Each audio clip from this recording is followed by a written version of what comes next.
എല്ലാവർക്കും നമസ്കാരം. ഇന്നത്തെ ശുഭചിന്ത.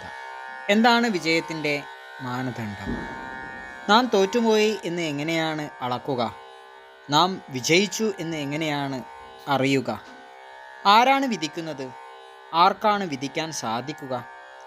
ആരുടെയും മുന്നിൽ വിജയിച്ചു എന്നും പരാജയപ്പെട്ടു എന്നും തെളിയിക്കാനല്ല ജീവിതം. ആരോടുമുള്ള മത്സരമല്ല ജീവിതം.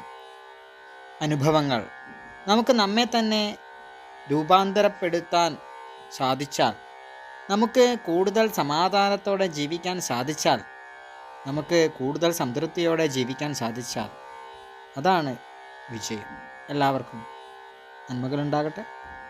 എല്ലാവർക്കും ജീവിത വിജയം ഉണ്ടാകട്ടെ. നന്ദി, നമസ്കാരം.